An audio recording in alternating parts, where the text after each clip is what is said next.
le feu dans ton corps. Et les démons qui le fatiguaient, les accompagnaient jusqu'à l'éclater. Et étant là-bas, Abidjan voulait, plusieurs fois il m'appelle, l'esprit là, je vois, il vient mais se met à distance, il n'arrive plus vraiment. Or, pourtant, il était passé dans certaines églises où il est, et on a prié pour lui. Il veut faire le nom des églises. Donc, lui a dit qu'il était bien délivré. Il était un évangéliste. Baptisé bien. Mais les démons là le fatiguaient toujours. Alléluia. C'est ça. Gloire à Jésus-Christ. Donc, ce que nous devons savoir est que le tabernacle traite un message prophétique. Amen, amen. Amen. Ce feu est une image de la purification du Saint-Esprit dans le corps du chrétien. Il doit brûler en nous continuellement le feu de l'Esprit de Dieu. C'est une image de travailler continuellement et en communion avec le Saint-Esprit. Ce fait est aussi la présence surnaturelle de Dieu dans l'Église. Ça veut dire que la présence de Dieu surnaturelle est descendue ici dans tout le bâtiment ce jour. Dans la deuxième semaine encore, Dieu nous a visité pleinement. Amen. Il y a aussi maintenant, au travers de cela, un danger à éviter dans nos ministères et dans l'Église. Celui de 1, laissez éteindre ce feu du Saint-Esprit. Ne l'éteignez pas. Si le feu descend dans votre vie, cherchez à ce qu'il soit toujours allumé. Mais ne l'éteignez pas. Souvenez-vous de ce que vous avez fait, il était allumé. Réactivez-le. C'est pour ça, Paul va dire à Timothée, son fils, réactive les dons que tu as reçus par l'impression des mains. Amen. Amen. Donc celui de ne pas éteindre ce feu du Saint-Esprit dans notre ministère, celui de s'abandonner à notre premier amour au Seigneur Jésus-Christ. Quand tu abandonnes totalement au Seigneur Jésus-Christ, ce feu ne s'éteint pas. Et s'abandonner totalement au Seigneur Jésus-Christ, c'est dire vivre selon sa volonté chaque jour, s'il laisse conduit par le Saint-Esprit. Amen. C'est adopter un feu. Ceux qui savent adopter le feu étranger est un danger dans le ministère, dans nos églises, comme Nadab et Abihu, les fils du sacrificateur Aaron.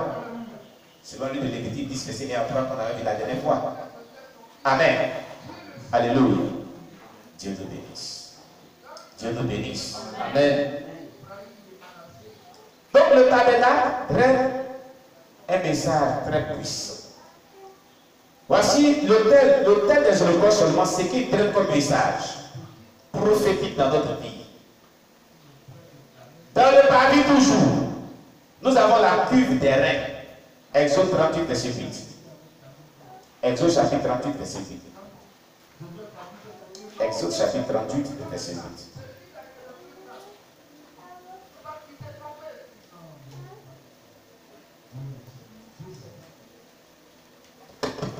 Exode chapitre 38, verset 8. Dans le paradis toujours, on a la cuve des reins. Exode chapitre 38, le verset 8. Oui. Il fit la cuve des reins. Il fit la cuve des reins. Avec sa base des reins. Avec sa base des reins. En employant les miroirs des femmes qui s'assemblaient à l'entrée de la tente d'assignation. En employant les miroirs des femmes qui s'assemblaient à l'entrée de la tente d'assignation. Amen. Cette cuve des reins, elle était fabriquée avec les miroirs des femmes recouvertes des reins. Elle représente la parole de Dieu, qui est comme un miroir qui révèle ce qui est en nous et ce qui révèle ce que nous sommes dans nos moments de méditation. Quand on médite la parole de Dieu, la culte des reins est symbolique et prophétique de notre méditation de la parole de Dieu. Et pendant qu'on médite la parole de Dieu, cela nous révèle ce que nous sommes. Jacques chapitre 1, verset 23. On va lire Jacques chapitre 1, verset 23. Prophétiquement, la culte des reins était cela. Jacques chapitre 1, verset 23. Avec. Vas-y. Jacques chapitre 1, le verset 23. Car si quelqu'un écoute la parole et ne la met pas en pratique, il est semblable à un homme qui regarde dans un miroir son visage naturel. La culte des reins, prophétiquement de nos jours, est comme la parole de Dieu que nous méditons quotidiennement, dans nos cultes personnels, dans nos cultes de dévotion matinale, ou bien le soir. Toute fois que tu lis la Bible, toute fois que tu médites la parole de Dieu, la parole de Dieu révèle ce que tu es en réalité. La parole de Dieu est comme un miroir. Nous voyons notre vie au travers de la parole de Dieu. Nous voyons notre image au travers de la parole de Dieu. Nous voyons notre vie au travers de la parole de Dieu. Dieu corrige notre vie, il transforme nos vies, il montre ce qui n'est pas bon, il montre ce qui est bon au travers de la parole de Dieu. Le miroir ne cache rien sur ta personne, c'est notre image. La parole de Dieu ne cache rien sur notre personne, c'est notre vie, notre image. Amen. Voici prophétiquement la culte des reins, c'est qu'elle est présentée. Alléluia. Amen. Dans cette culte se trouve de l'eau qui permet au sacrificateur de laver les mains et les pieds avant et après le sacrifice. 1 Pierre 1, verset 22. 1 Pierre 1, verset 22. L'eau contenant dans cette culte représente aussi le baptême d'eau. Donc, après avoir accepté le Seigneur, le croyant doit se faire baptiser. On va lire 1 Pierre chapitre 1, verset 22 et Éphésiens 5, verset 25 à 26. 1 Pierre 1, verset 22. Ayant purifié vos âmes en obéissant à la vérité, pour avoir un amour fraternel sincère, aimez-vous ardemment les uns les autres de tout votre cœur. Comment on purifie maintenant? Le sacrificateur purifiait ses mains en lavant ses mains dans l'eau de la culte des reins, après et avant le sacrifice. Une manière de se purifier. N'est-ce pas? Prophétiquement de nos jours aujourd'hui, on nous dit, ayant purifié vos âmes en obéissant à la vérité. Comment on purifie nos âmes de tout péché, de toute iniquité, sinon c'est interdit? C'est en obéissant à la parole de Dieu qui est la vérité. Quand quelqu'un a une vie d'obéissance à la parole de Dieu, il est en train de purifier son âme de tout ce qui est impur, qui compromet le salut de son âme. Alléluia. C'est pourquoi si toutefois que tu désobéis à la parole de Dieu, tu pêches. Mais toutefois que tu obéis à la parole de Dieu, tu te purifies, tu te rapproches de Dieu pour le salut de ton âme. Amen, amen. Quelqu'un me comprend bien ce matin? Donc, il est important que chaque chrétien comprenne que c'est en obéissant aux enseignements de la Sainte Doctrine, en marchant selon la parole de Dieu, que la personne se purifie, se sanctifie pour le salut de son âme. La preuve, prenez Jean 17, verset 17, et lisez. Jean chapitre 17, verset 17. Vous allez comprendre. Comment est-ce qu'on parvient à se purifier? Alléluia. Gloire à Jésus-Christ. Jean 17, verset 17. Oui. Sanctifie-les par ta vérité. Sanctifie-les par ta vérité. Ta parole est la vérité. Ta parole est la vérité. C'est la parole de Dieu qui nous sanctifie. Lorsqu'on la met en pratique, nous purifions nos âmes. Nous sanctifions nos âmes de toute souillure, de toute iniquité, de tout démon. Quand tu vas commencer à obéir à la parole de Dieu, les démons vont te par l'obéissance à la parole de Dieu. C'est pourquoi Christ vous a dit, vous connaîtrez la vérité, et la vérité vous affranchira. Jean chapitre 8, verset 32. Alléluia. Amen. Alléluia. Amen. Tout chrétien qui désire être délivré, tout chrétien qui désire aller au ciel, tout chrétien qui désire se consacrer, tout chrétien qui désire avoir le réveil spirituel, tout chrétien qui désire avoir quoi que ce soit, doit commencer à se mettre, à obéir à la parole de Dieu. Car en obéissant à la parole de Dieu, la puissance de la vérité l'affranchira. Et il octroiera ce dont son cœur aspire. Il n'y a pas de véritable miracle de Dieu.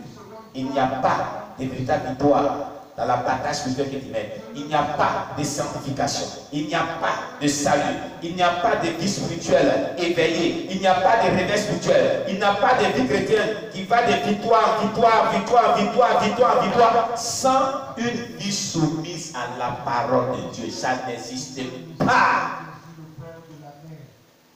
Tu comprends? Ça n'existe pas. Toute fois que tu vas commettre des péchés, tu seras vraiment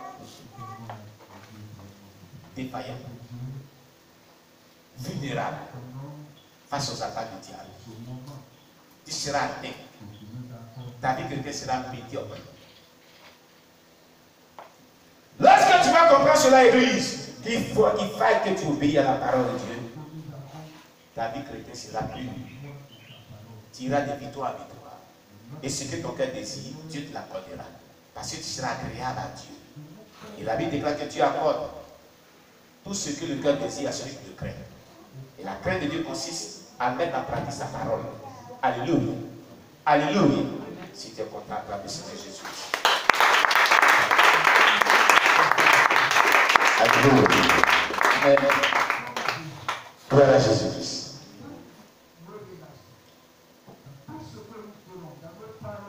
Nous avons lu Éphésiens 5, verset 25 à 26. Éphésiens chapitre 5, verset 25 à 26.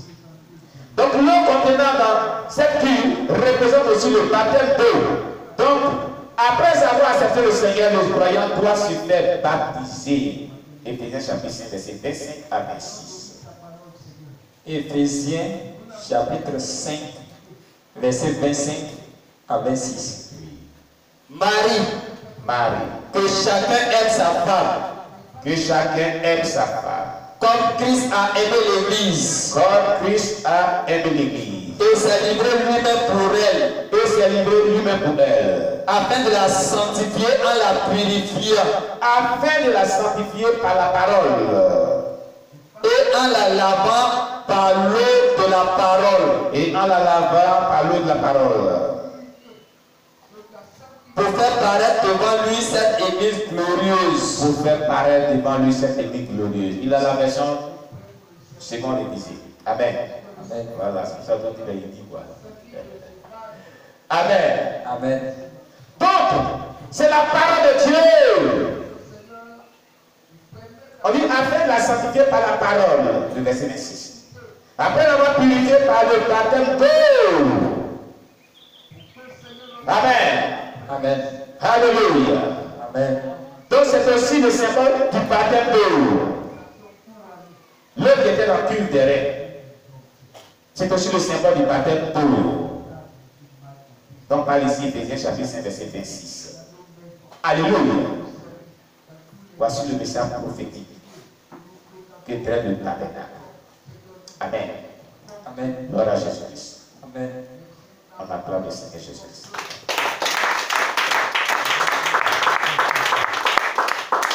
Nous avons un peu introduit le tabernacle. Dimanche prochain, on va voir la suite. En petit, on va voir le lieu saint. Parce qu'on a dit que le tabernacle est subdivisé en 3 parties. Nous avons le paradis. On vient de voir le paradis. Tout ce qui contient le paradis. Et tous les éléments du paradis qu'on vient de récupérer, le message prophétique qui traite pour nous aujourd'hui. Nous l'avons vu. Amen. Dimanche prochain, on va voir le lieu saint. Les éléments qui sont dans le lieu saint et les messages prophétiques qui traitent pour nous. Amen. Que Dieu vous bénisse. Que Dieu vous bénisse. Si tu es content, Acclame le Seigneur Jésus-Christ. Gloire au Seigneur. Amen. Je vous bénisse. Je te dis que si tu crois, tu verras la gloire de Dieu. On s'est bien debout. Je te dis que si tu crois, tu verras